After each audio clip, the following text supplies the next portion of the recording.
Hey, so I figured I'd do this super quick video. I know I mentioned the PSA a lot, but this is just for those who are about to do the PSA or plan on doing the PSA. So, I mean, there's several different services. The more expensive the service, the faster it is. Um, that's not the whole reason of why to do that. The reason why they have it that way is more expensive service is one, to be quicker, and two, it's also because your card costs more. So they charge more for the service. The service is quicker because I know that it's so you can hopefully resell that more expensive card quicker.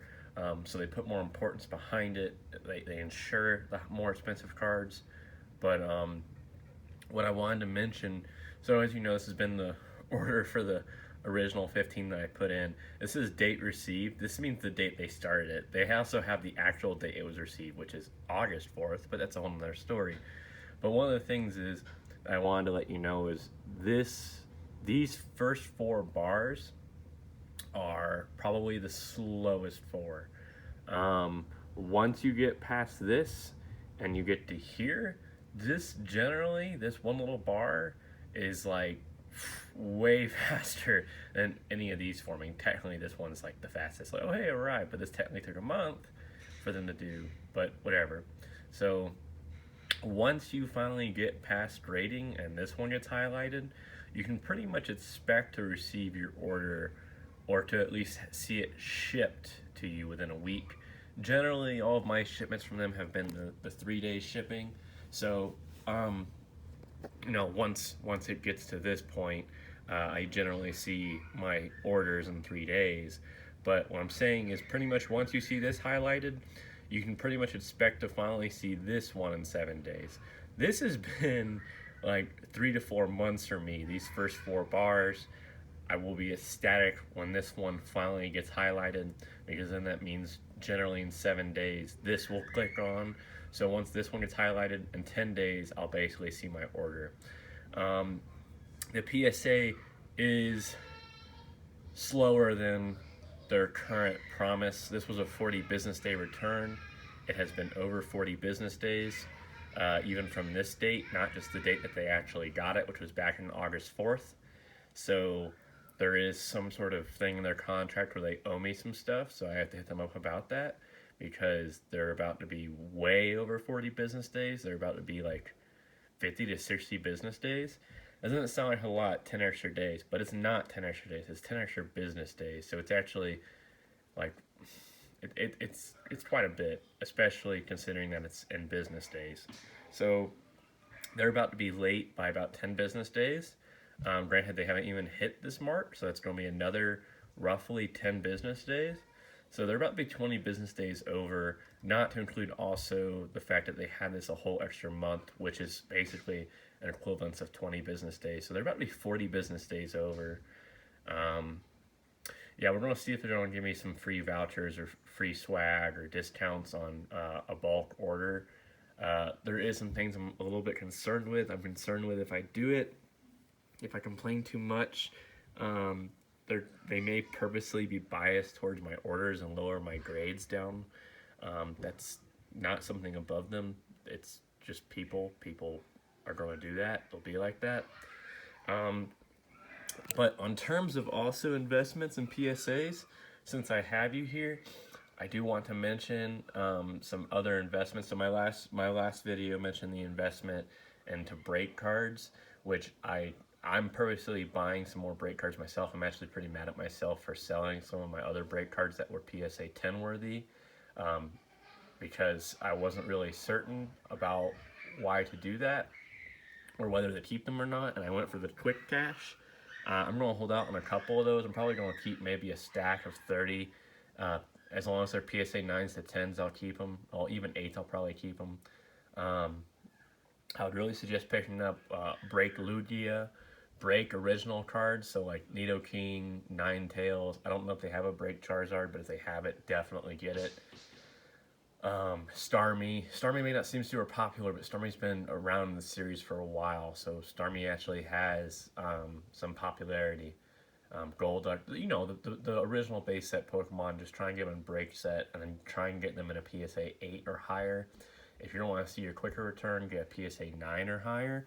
And I would say it's not very hard. A lot of people didn't play those cards, but a lot of people didn't collect those cards either. So the value for them right now is super low. You can get cards that are pretty much, and what people list them as is pretty true. Most of them are pretty meant. There's some pretty basic errors that people miss, like the inverted back. That raises the value extremely quickly. You can buy them in like sets. I have one of my sets listed. It's all the ones that I don't really think are worth the investment within 5 years. Well, they could be, but it's not something that I necessarily believe in. Some other investments, though, to speak of, they're about to do some reprints. So they're about to do reprint of Hidden Fates that comes out. They're going to do a reprint of Champion's Path. They're going to do a reprint of XY Evolutions, and I believe there was one more. So what I'm mentioning is the value for those is going to go down just for a little bit. And within that time period, that's the time period to pick those up.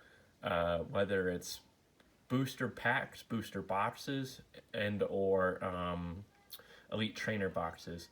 So the XY Evolutions elite trainer boxes, for me, is a pretty heavy suggestion for everyone to pick up. You could see those come into the stores for $40 to $50.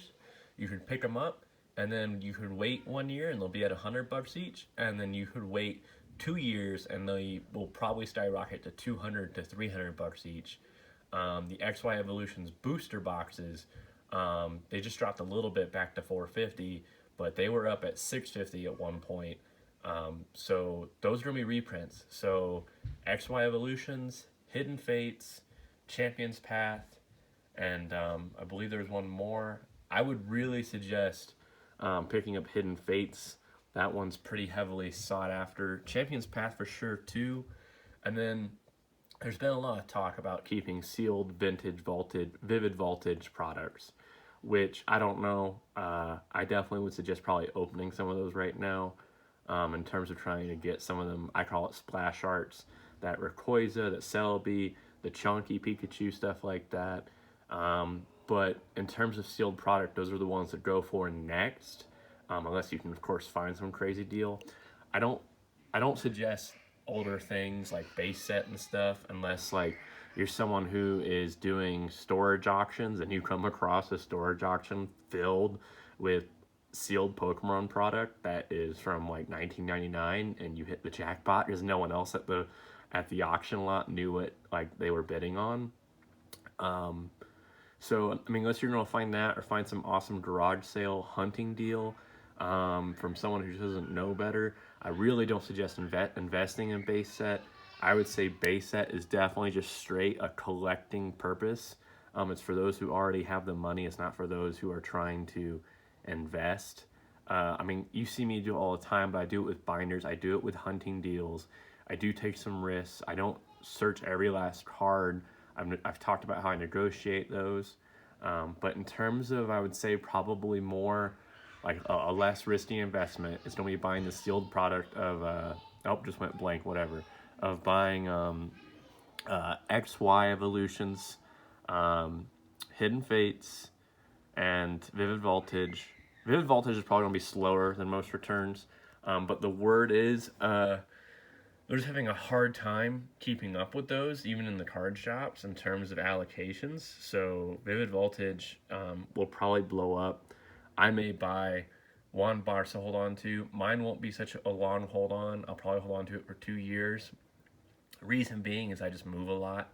If you're settled down, then buying large product like that and holding it down is a pretty smart investment, because those boxes do take up some space. You have to think in terms of like, you can probably fit 20 PSA cards and the size of something that would be like a booster box. Specifically, why am I saying that? Well, if you picked up 20 shadowless Pikachus from someone and they all became PSA 10s, and let's say you had some insane deal to where you convinced that person to, like, even a good deal would still be paying like $500 for those 20 shadowless red Sheep's Pikachus, and they all come back PSA 10s. You pay basically $100 for the shipping and the grading in total for those 10, and then those all come back and you sell them all for like $500 to $1,000 a piece. in terms of investment, that's basically 20 times what you spent. So that's really good. And you can do that with an instant return or even hold on to them and wait. I don't think PHUs are going to skyrocket as much as they have recently. A lot of people are talking about how the market is really volatile, which is true.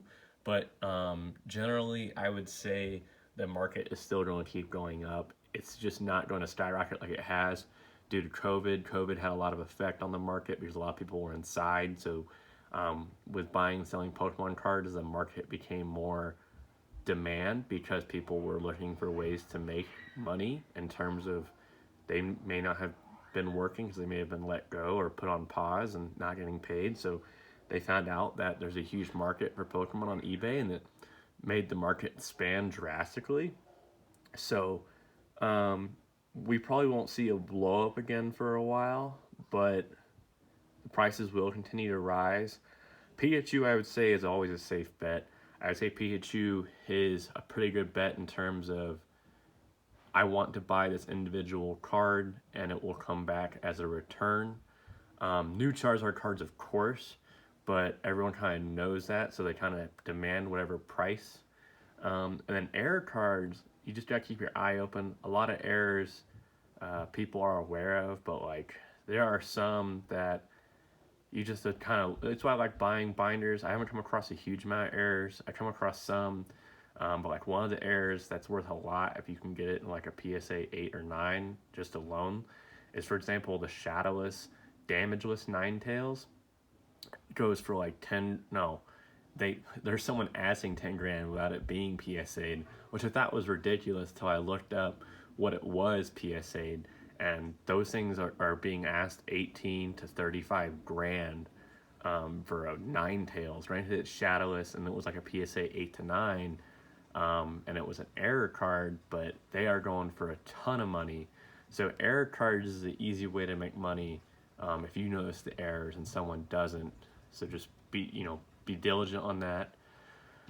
I would say do garage sale hunting. I haven't done it yet necessarily. I've just done binder marketplace hunting and eBay marketplace or eBay binder hunting. I've had some good luck, and I kind of screwed myself in terms of selling the Charizards that I got from those binders ungraded. I really should have graded them, but I would. The garage sale one is a big guess because I think a lot of people who have been doing this have been doing garage sale hunting for a while, because I know a lot of people, like when I was a kid, their parents would sell their whole binder of Pokemon cards. Like you're talking nowadays would probably be worth $10,000 to $20,000 worth for like 50 to $100. They just wanted the binder gone. They didn't want to keep buying cards for their kids. They wanted the kids out of the hobby, and those parents are probably kicking themselves in the face. Just a binder really isn't a lot of room in any house. That's something you can easily carry with you. A binder's not the best way to protect them, but obviously it's one of the easiest ways in terms of when you have a large collection. But I think there's still a few hidden treasures out there at garage sales. But I would say it's definitely really hard. I would say a majority of garage sale binders have been bought up, but that would be probably your best bet in getting into base set, or even asking your buddies. I actually have one band really hit up, not to buy his set unless he wants to let it go. He had like 6 to 7 base set Charizards, and I remember them all being in like pristine condition. I mean, he had a stack of Charizards, and he had a stack of other holos. He had a huge collection, and I don't know if he ever got rid of it. I'm going to hit him up and let him know how much they're worth. He may not be tracking it. I know I let some of my buddies know, and those are some funny stories that I'll probably do in a separate video. I would love to interview them, but we're all across the world right now. Instead of being back at our hometown, I think those would be some really good stories to post. They're really kind of cringy, though. So yeah, that's just my rant. Some more investment ideas, some more news coming out. So that is true news, though. There's going to be reprints of those sets. And I may actually pick up a box of each as an investment for a 2-year return. Obviously, the longer you can hold on to them, the more they're going to be worth. I would really suggest the Hidden Fates. If it dips into a decent price, I would pick up Hidden Fates. Hidden Fates was really popular, and I think when it does not have any more reprints. This should be its last reprint.